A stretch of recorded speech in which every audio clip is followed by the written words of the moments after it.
Hi, my name is Sean Ennis from Ennis Management. I know it's a lot of musicians, one of their biggest goals is to get their songs played on major commercial radio. And this is a great long-term goal, but it's important to understand sort of the economics of how commercial radio works to get a great understanding of why it's so difficult for independent or unsigned musicians to break in to the commercial radio space. So let's start with the kind of economics and how commercial radio actually works.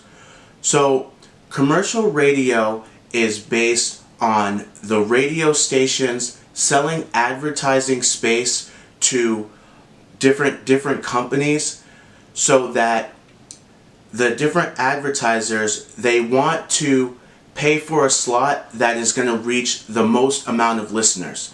And so as a radio station, your value is based on the amount of listeners so that you can sell your ad space for the highest dollar amount. So to do that, you need to make sure that whatever you play, people are going to tune into. So think about it.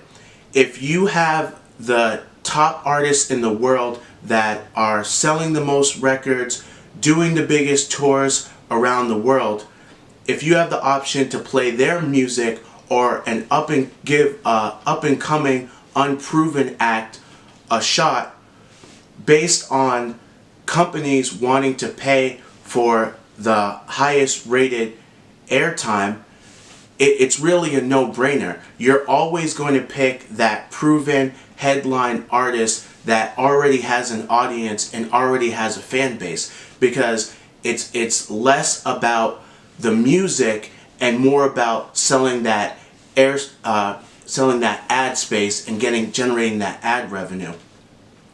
Another important aspect is how songs are rated for the radio.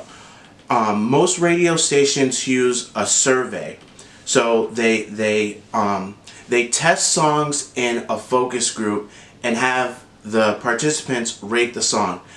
And it's important to note that the age group that generally their voice is heard the loudest in terms of commercial radio is females between the age of 16, 17 to 26, 27.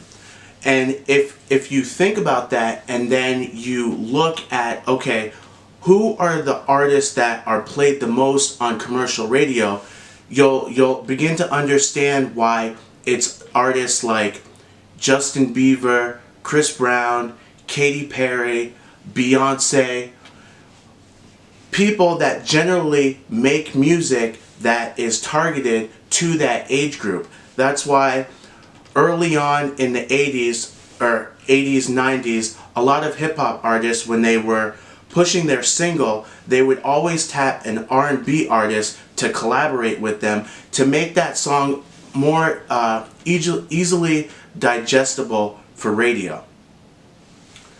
So for independent artists, I think a great strategy as you're continuing to build and grow momentum in your career is target smaller platforms. There's a lot of podcasts, there's a lot of playlists, there's a ton of internet radio stations and college radio stations that right now you could be targeting networking to get your content played on those media outlets and building up a great metric and fan base, so that when you are ready to start working with PR people and program directors for commercial radio stations, they'll have something to look at and they'll be able to judge you and see the work and see the growth and your audience that's developing over time.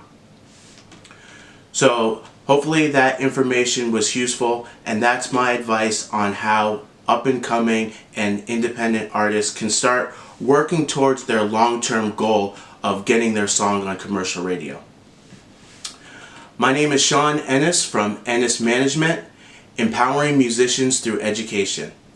And for all your promotion, marketing, as well as music career consulting needs, email ennisproductions ennisproductions@gmail.com. Please write your comments below. Be sure to subscribe, share, and like this video. Thank you.